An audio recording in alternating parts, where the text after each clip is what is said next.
Right, so hello and welcome back to Books and Things and welcome to another video, and today I have for you a bunch of specific Victorian literature recommendations.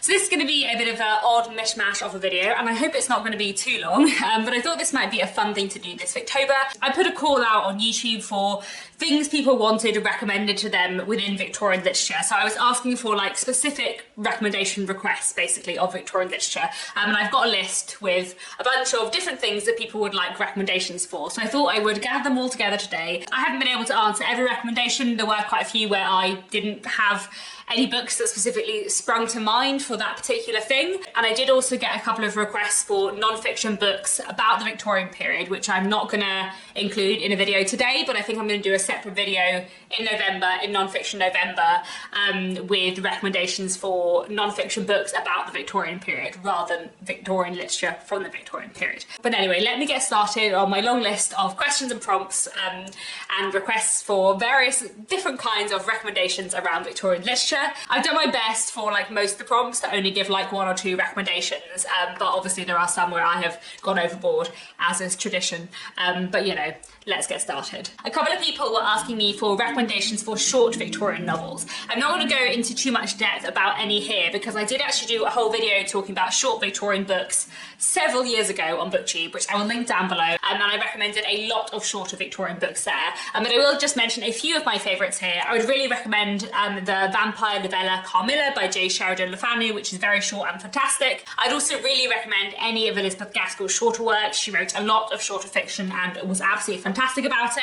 So I'd really recommend A Dark Knight's Work. I'd really recommend The Moorland Cottage. I'd really recommend Cranford. Mr. Harrison's Confessions and Lois the Witch are wonderful too. Then I would also really recommend Dr. Wurtle's School by Anthony Trollope, which is pretty short and is a novel kind of about a moral quandary, I suppose, that a school teacher comes across. I'd also really recommend Love and Mr. Lewisham by H.G. Wells, another pretty short one, which is kind of a coming-of-age story about a young man and his kind of difficulties choosing between, I suppose, his career and love, and it's a really great book that I would really recommend. And I'd also really recommend The Romance of a Shop by Amy Levy, another very short one, which is about several women in the end of the Victorian period setting up a photography shop together. It's really, really good. Someone asked for a Victorian book so beautifully written it will leave you speechless, and I have to go with Wuthering Heights, which I know is not everyone's cup of tea, but I feel like this is the most beautifully written Victorian book, or like the most amazingly written Victorian book. Like, I just think the writing in Wuthering Heights is absolutely sublime and fantastic, and I feel like the way she crafts the sentences and the way she uses imagery and symbolism and like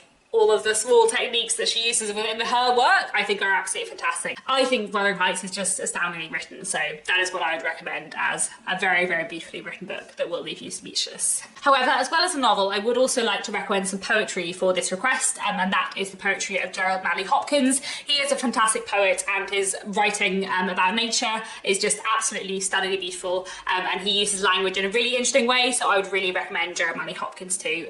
His writing is incredible. The next specific recommendation request was for a Victorian novel that would be the perfect thing to read at the park when it's a sunny but crisp autumn day. And for that, I would like to recommend An Old Man's Love by Anthony Trollope. To be honest, just Anthony Trollope in general, I feel like Anthony Trollope is a good author for like a sunny but autumnal day, because I feel like his books are both very comforting and usually have a happy ending, but they do also deal with like some more serious and somber things as well. And I feel like An Old Man's Love is quite like a somber autumnal book in some ways, and I feel like An Old Man's Love is fantastically written and a really wonderful character study, as well as being like a novel that is kind of somber but also sweet as well, so that's going to be my recommendation for that. Another request I had was for a Victorian book that explores mental health. Now, there are a lot of Victorian books that explore mental health in a way that is not very great, so I thought I would talk about a Victorian book that I think explores mental health in a way that is better, and that is Valect by Charlotte Bronte. Reading Valect as a modern reader, it feels very much to me that Lucy Snowe has depression for quite a substantial section of this book. There is one particular section in this book especially I'm thinking of. Lucy Snowe is a teacher working working abroad, and one summer when her pupils are all home for the summer and her world kind of empties, she feels exceptionally isolated and depressed. And the way the novel kind of explores her mental state in that time and throughout the rest of the book, I feel like is done really well. I feel like Valect looks quite powerfully at Lucy's mental health, and I feel like it is one of the better Victorian books at looking at mental health.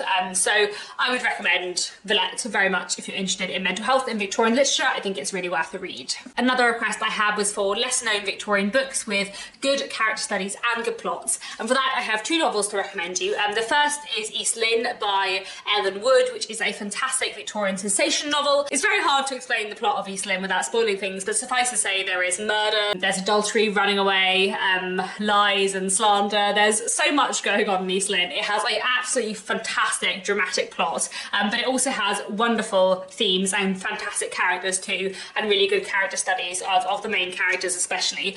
So I would really recommend East Lynne. I think it's a fantastic book and a really, really good balance of plot and character. And then the other book I wanted to mention was Dear Brooke by Harriet Martino. So East Lynne is very much a sensation novel. It's very, very kind of grippy and thrillery, but Dear Brooke is much more a kind of domestic novel. However, I do think it has a really good plot and really interesting kind of exploration of small towns and kind of the mistrust and gossip and rumours that can exist within small towns, but it also has absolutely fantastic character studies. Someone also asked for recommendations of slightly more obscure Christmassy reads that aren't by Dickens. So I do indeed have a couple. One thing I wanted to recommend is a fantastic short story by Elizabeth Gaskell called Christmas Storms and Sunshine, which is about the wives of two competing newspaper editors. So the two newspaper editors write for like different sides, and they hate each other because they're big rivals, but they actually live very near each other, and their two wives kind of end up becoming friends over Christmas and like trying to bring them together, and it's just absolutely delightful. I really, really recommend it. And then the other thing I'd recommend is this. This is Christmas at Thompson Hall and Other Christmas Stories by Anthony Trollope. So this is a series of Christmas stories by Anthony Trollope.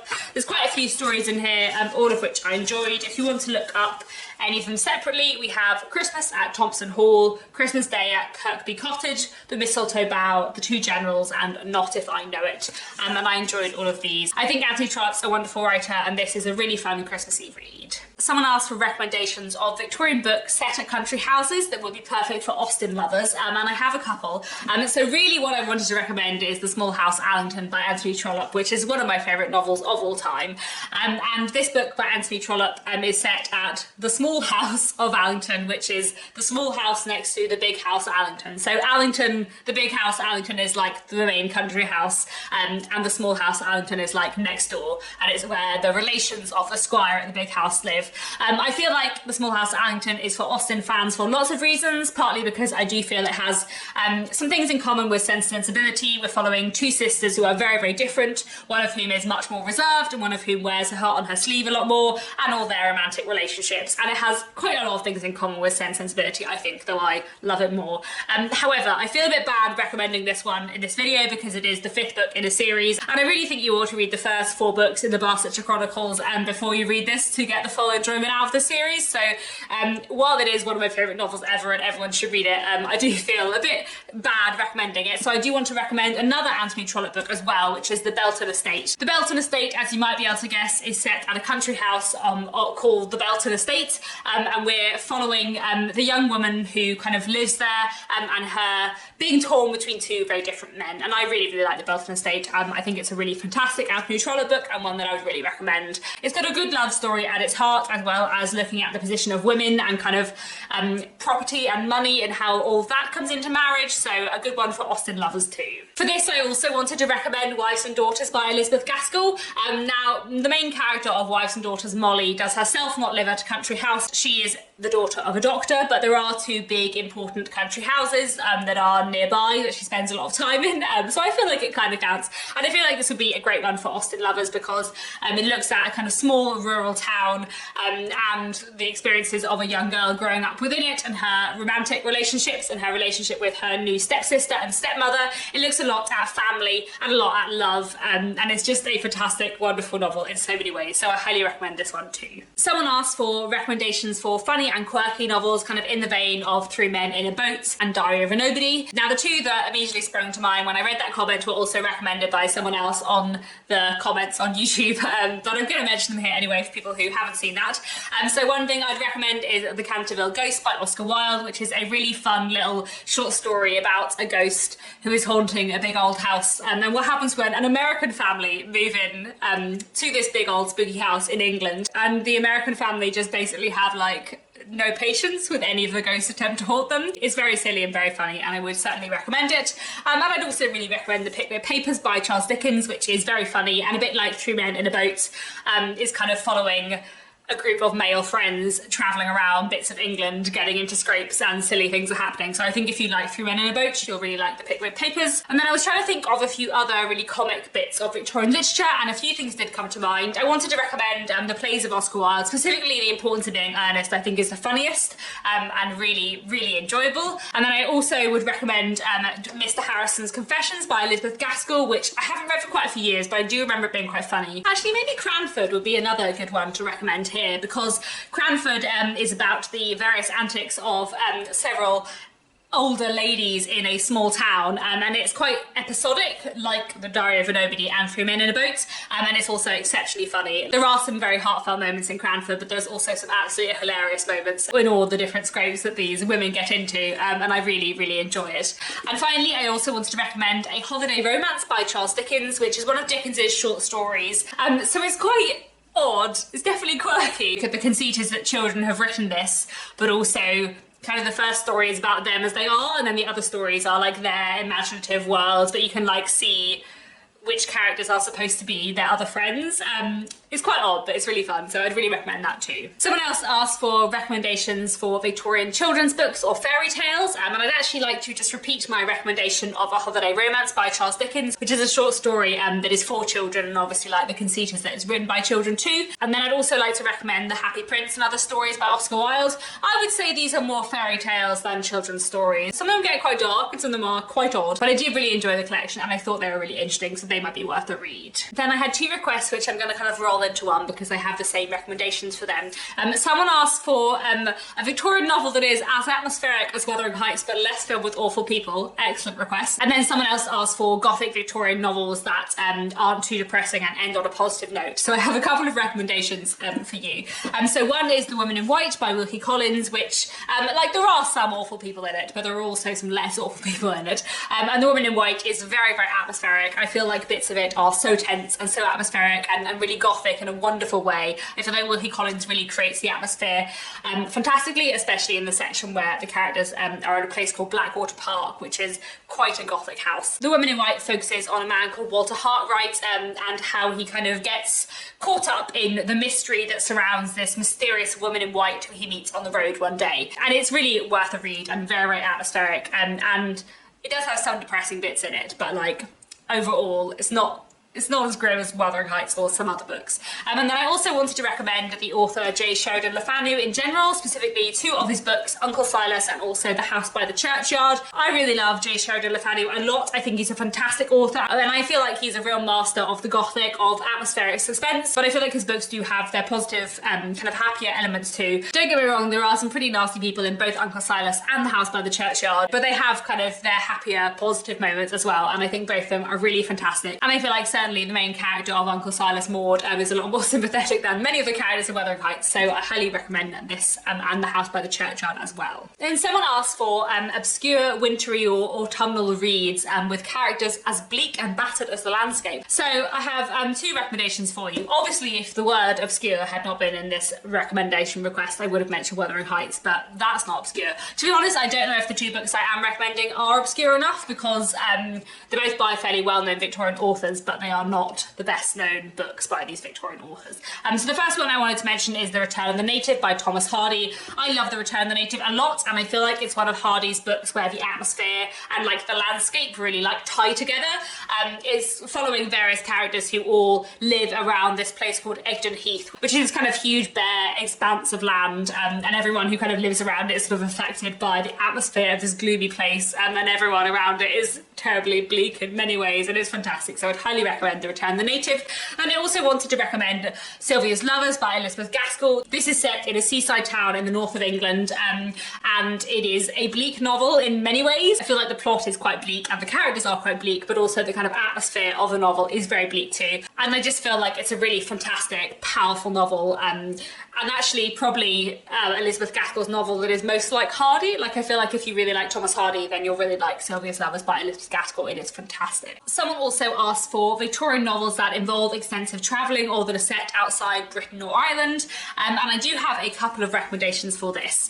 So one thing that is worth remembering is that a lot of Victorian Gothic novels that were written and published in Britain are not set in Britain, basically because the Victorians just thought that other countries were spookier. So there are quite a few Victorian Gothic novels or novellas which are set in various parts of continental Europe. I'm thinking of Carmilla by J. Sheridan Le Fanu, The Poor Clare or The Grey Woman by Elizabeth Gaskell, or Dracula by Bram Stoker. Not my favourite Victorian book, but bits of it do involve quite a lot of travel. I'd also recommend Valect by Charlotte Bronte, the majority of which is set in Belgium and is about an English woman living in Belgium. Charles Dickens also likes to travel abroad in his novels. A Tale of Two Cities is half set in England and half set in France. Little Dorrit has several bits in Italy and in France, and Martin Chuzzlewit has a big section set in the USA. I've also very recently finished reading Aurora Leigh by Elizabeth Barrett Browning, which I really enjoyed. This is an epic poem, a novel in verse, and various bits of it are set in Italy. And then finally, for this request, I have two recommendations, one of which is not a novel and one of which is not Victorian, but you know, we're going to go with this. So one thing I wanted to recommend if you're interested in kind of travel in the Victorian period is this. This is Wonderful Adventures of Mrs. Seacole in Many Lands by Mary Seacole, who was a British Jamaican nurse during the Victorian period who volunteered to nurse during the Crimean War. And this book is basically her memoir. It's her own accounts of her travels in many lands. And then the other book I wanted to mention is a novel, but it's not Victorian. And it's a 19th century French book, which is Around the World in 80 Days by Jules Verne. Just because I feel like if you want to read some Victorian literature with lots of travel, then you'll really enjoy Around the World in 80 Days by Jules Verne, even though it is not a Victorian book, it's a French book. Around the World in 80 Days is one, a fantastic book in its own right, but also if you're someone who reads a lot of Victorian literature, it's really interesting because one of the main characters in Around the World in 80 Days is an Englishman, and seeing like the kind of outsider French perspective on Victorian Englishness is really, really fascinating, especially because in some ways Around the World in 80 Days is a really Victorian novel, but also in some ways it's absolutely not. So it's really interesting to kind of see like a French writer looking at Englishness and kind of dissecting it. So I'd really recommend Around the World in 80 Days. Someone put in a request for books with old lady main characters, but not Cranford. I very much enjoy this request. I mean, I know that this person has already read Cranford, but Cranford is a wonderful novel, which I would highly recommend. Obviously, I've already mentioned it. It looks at various older ladies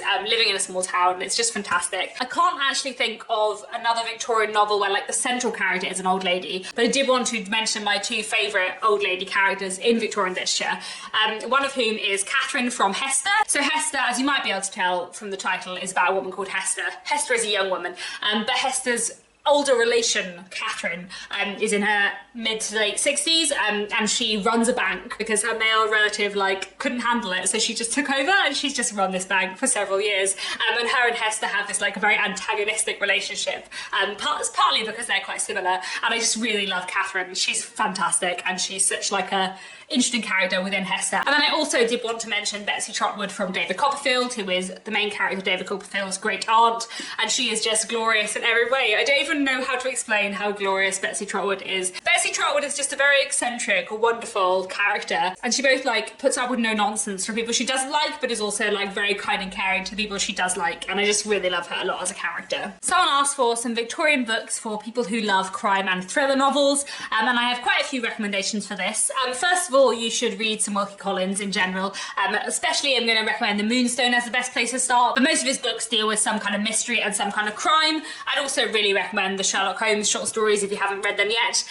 The first collection of short stories is fantastic. And then I'd also really recommend Uncle Silas by J. Sheridan Le Fanu. I've already mentioned this book, but this novel is considered one of the first like locked room murder mysteries, and it's really, really fantastic. And then I also have two other books to recommend to you, which are by authors who don't always write about crime things and don't have a reputation for being kind of Victorian thriller writers or sensation writers, I suppose. But I do think that both of these books have like their crime thriller elements, one of which is Desperate Remedies by Thomas Hardy, which is one of my favourite Thomas Hardy books, which is Thomas Hardy's attempt at a sensation novel, and I think it's really fantastic, really gripping, really dark and wonderful. And I'd also really recommend Bleak House by Charles Dickens, which, along with many other different elements and different things going on, has a really interesting criminal plot line later on in the novel, which introduces us to a detective called Mr. Bucket, who is a wonderful creation. So I'd really recommend Bleak House too. Someone else requested some recommendations of books that have a bit of kind of intimacy and daily life between a married couple within a happy marriage. Now, Victorian literature has many a marriage in it, but are there many happy marriages? You know, there's not that many. So there are a few books I wanted to recommend which kind of have details of daily life of marriage and not miserable marriages. One is Diary of a Nobody by George and Wheeling Grossmith. This book tells a story of a middle-aged, lower middle-class man who is a clerk, and the book does look, I think, at his relationship with his wife and kind of their daily life within their family, I suppose. I also wanted to mention Our Mutual Friend by Charles Dickens, which many of the characters are unmarried, but there are a married couple in Our Mutual Friend, the Boffins, who are my favourite married couple in Victorian literature. Do I want to say that? Possibly. And I really like the way the book explores their marriage. Then there are a couple of anti-Trollope books I wanted to recommend, one of which is Family Parsonage, which is the fourth book in the Parsonage Chronicles, and the main character in that is a relatively young married man,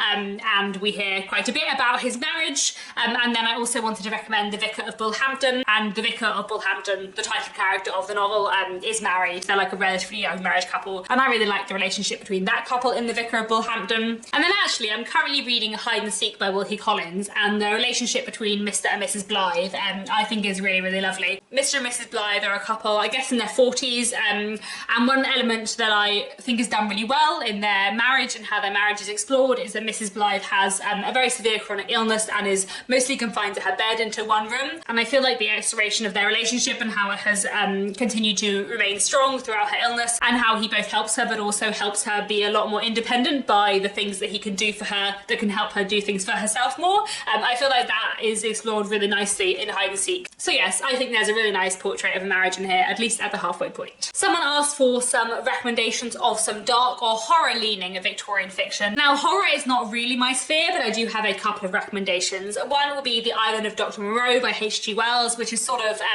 sci-fi slash horror, I suppose, about a man who gets shipwrecked and trapped on an island where strange things are going on. I'd also really recommend The Strange Case of Dr. Jekyll and Mr. Hyde by Robert Louis Stevenson. You have probably heard a bit about this one in popular culture. It is a really good novella.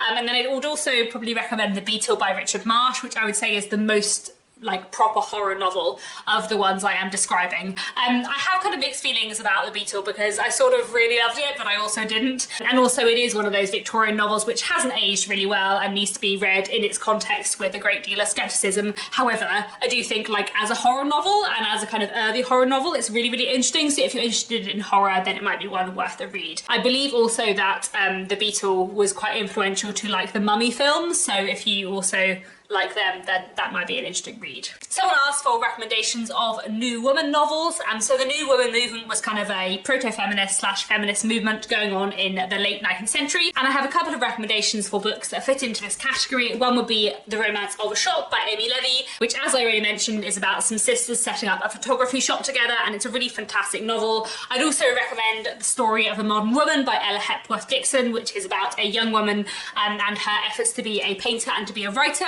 And then I'd also recommend Hester by Margaret Oliphant, which I have already mentioned. I feel like this book is very proto-feminist in lots of really interesting ways. As I have already mentioned, there is an older woman in it who runs a bank, and then the younger main character, Hester, her frustration with not having something to do and her desire to have a profession and to do something with her life is like really, really interesting. So I'd really recommend Hester, and I will link down below a video I made about proto-feminism in Hester, one of my feminist Victorian videos from a while back. I'll link that in the description as well. Someone also asked for recommendations for easy Victorian novels that are accessible for a new Victorian reader, and I have a couple of recommendations for this. One book that I always recommend for people getting into Victorian literature is Jane Eyre by Charlotte Bronte. I feel like this is a great introduction to Victorian literature. It's accessible, it's readable, it's got a great plot. You might know a little bit about it already from popular culture, and it's just a fantastic read. This is the book that got me into Victorian literature. Then I'd also really recommend David Copperfield by Charles Dickens. I I know it's really long, but it's actually a really great read. It's very accessible. It's this first-person narrative, this coming-of-age story about David Copperfield's life from his childhood to his adulthood, and it's just really great fun.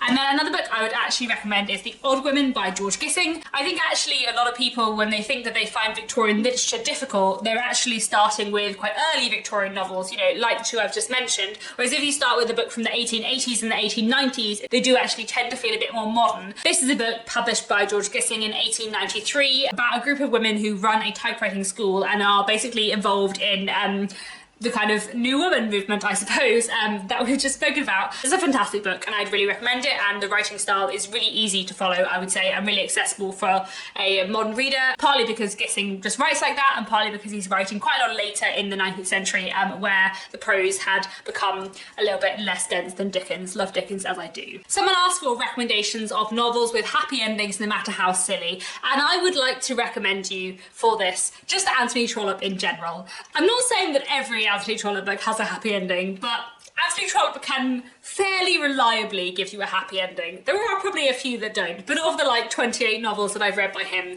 the majority of them have a happy ending.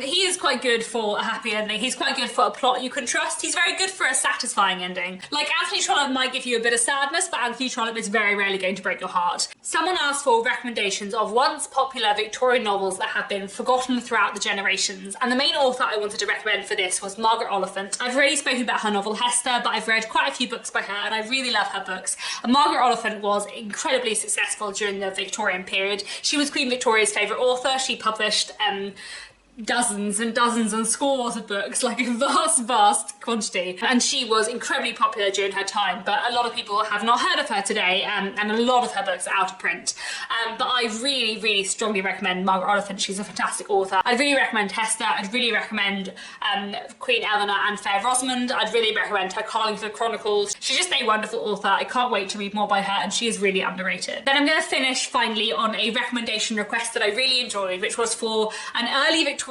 book and a late Victorian book that work together as a pair, that have some kind of like similar themes or atmosphere or characters that would show the change over time. So I have a couple of these because I thought this was a really fun request. So the first pair I want to recommend is The Pickwick Papers, which is from 1837 at the very start of the Victorian period, and Diary of a Nobody by George and Weedon Grossmith, which is from 1892, so very near the end of the Victorian period. And these two books are both kind of episodic comic novels. One of them is very long, one of them is very short, but both of them are really interesting books, and both of them I think are really funny, but also will show you like maybe how senses of humour had changed over the Victorian period. I don't know, I feel like it'd be quite interesting to read these two back to back. The next pair I wanted to mention is Agnes Grey by Anne Bronte from 1847 and The Romance of a Shop by Amy Levy from 1888. Both of these books look at kind of middle-class women fallen on hard times who are trying to make their way in the world and trying to make a career for themselves.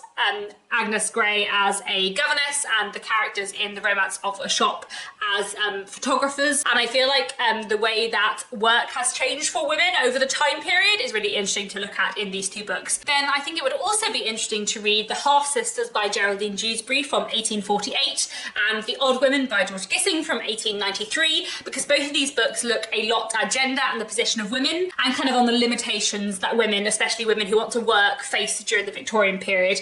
So one is from the start of the period, one is from the end of the period, and I think they'd be really interesting to look at together. Then finally, I'd like to recommend Ruth by Elizabeth Gaskell from 1853 to read alongside Esther Waters by George Moore from 1894. Both these novels look at what the Victorians would have called the fallen woman question, and I think the way these two novels explore that theme in sort of different ways would be quite interesting to look at. They'd be two quite interesting books to read side by side. So there we have it. That is a bunch of very specific Victorian literature recommendations. I hope this has been interesting and useful. I feel like this video has been a lot longer than I intended it to be, but that's okay. There we go. I'm absolutely surrounded by a massive stack of Victorian books. I feel like it was ambitious to try and hold up all the Victorian novels that I own. Anyway, I hope you have enjoyed this video. Thank you so much for watching, and do let me know down in the comments if there were any Victorian books that you would recommend for any of these specific prompts. And that's all. Thanks very much for watching, and I'll be back very soon with another bookish video.